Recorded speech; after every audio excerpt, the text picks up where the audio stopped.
Warning, the following video may contain adult language and themes. Viewer discretion is strongly advised. If you have a problem with this, please stop playing this video now. This is my movie review of the 2013 horror movie, mystery thriller, whatever you want to call it, called Devil's Pass. It's rated R. Currently has a 5.7 on Internet Movie Database. And the synopsis is basically, it's directed actually by Rennie Harlin. And I was very surprised to find that out, because if you don't know, Rennie Harlin is the director of several very notable movies. Most notable probably Die Hard 2, Die Harder, Cliffhanger, Deep Blue Sea, and those are pretty much and Cutthroat Island, which was a disaster of a box office bomb. Those are pretty much the most known things I know him for, which is why I was so surprised that he directed this. I didn't know until the end when they showed his credit. But let me give you my review of this movie. The synopsis is, spoiler-free synopsis, is that there's this legend, I don't know if it's true or not, but like 9 hikers went up to this like Russian pass up in the mountains where it's snowing and shit, and they went up there and there was like this strange circumstance where they all died and they were found in the snow frozen, where they had like stripped down their clothes or something and like wandered off from their campsite and just froze for some reason, and there was like no physical harm done to them. They had a few broken ribs, but there was no like physical struggle scene, when the coroners whatever did their examination.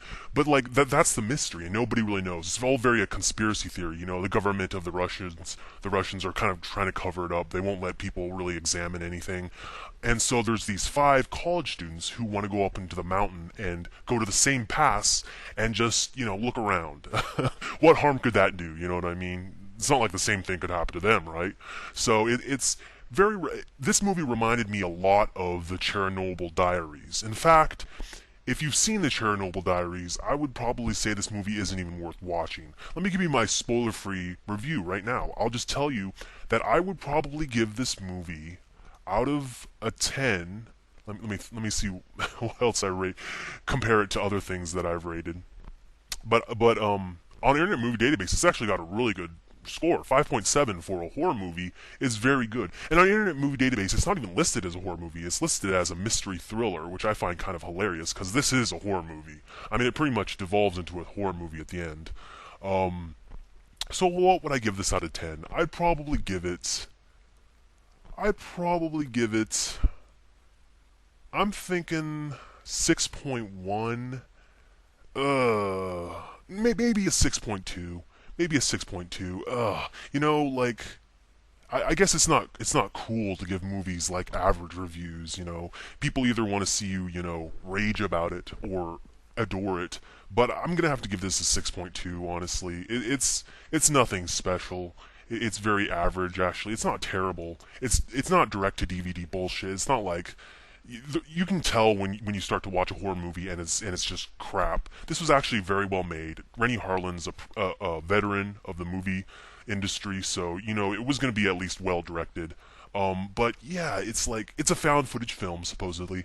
They show like news clips as well of like reporters reporting on five people, students who went up to this pass, were found dead, and this is the news footage, and supposedly their camera footage was taken by the Russian government, and some hackers supposedly stole it, and that's what we're watching. So this is a found footage film. It's just so... How would I summarize this? It's so par the course. It's so stereotypical. What's the word I'm looking for? It's a cookie cutter found footage film. If you've seen the Chernobyl Diaries, don't even bother. Like, maybe if you're new to found footage films, maybe you want to see this. But other than that, no. I don't really recognize anybody in the cast.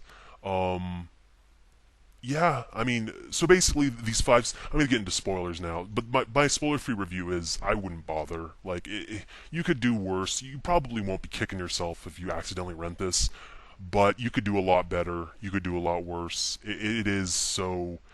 and by the way, a side note, I'm getting really sick of these found footage films.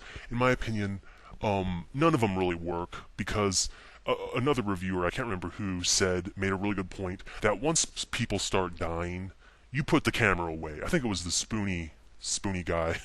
You put the camera away. Once people start dying, you turn the camera off. You know what I mean? The joke's over. You're not. And in every single fucking found footage film, they always have some throwaway line where they're like, put the camera away, and the person's like, no, people have to know what went on here. There's always some throwaway line where they justify why they're still filming, but I never buy it. Let's get into spoilers. Basically, they go up and they reach the pass, and they get there a lot earlier than they should have, which they never touch on that again. I guess they're sort of like saying there's some weird like paradox or something where they somehow like got transported up there, or like time got warped. They never really explain that, but they get up there and they camp out there and they find like this bunker, that's frozen shut, and they're like, well, we'll open it tomorrow. We'll sleep here and then we'll open it tomorrow. And what ends up happening is an avalanche happens, which they believe is caused by the Russian government because they hear an explosion, and so they're like, wow, they tried to kill us. They try to make it look like an accident, and so they they shoot off a flare to try to get some help, and it's like that was probably not a smart move, because then the Russians come and they start shooting at them, and then they all run into the bunker to get away, and the Russians lock them in there, and it turns out like it's some plot with transportation or something. Like, I don't know. Yeah, I'm not going to go into any more than that, but basically they find like this transporter or something inside the bunker, and there's creatures down in there that can transport themselves, and they're your basic, ghoulish creatures in all these movies. They're like, "Wah!" And then they can transport and stuff, and they like scream at you and like run at you and try to eat you, and then they just go. The two remaining surviving students just decide one last ditch effort to escape. They jump into this transporter, and they get transported outside of the bunker, and I guess it's assumed that they get killed by the military, and the last thing we see is the military just hauling the bodies away. And it's just... This reminded me so much of the Chernobyl Diaries, and I thought the Chernobyl Diaries was done so much better. But yeah, that's my review of it. It's called Devil's Pass, released in 2013. No, I don't recognize any of the stars in this. Holly Goss, Matt Stoko, Luke Albright, Ryan Hawley, Gemma Atkinson. Nah, don't recognize any of them. But yeah, I probably wouldn't recommend this. I mean, just go watch the Chernobyl Diaries. It's not bad, but it's so cookie cutter. It's like every other found footage horror movie I've seen. Anyway, I want a side note. Maybe my enjoyment of the movie was kind of ruined because when they showed like the Russians talking, the copy I was watching did not have English subtitles, so I had no clue what they were saying, which probably enhanced the experience because the American tourists, the 5 students, don't understand Russian either.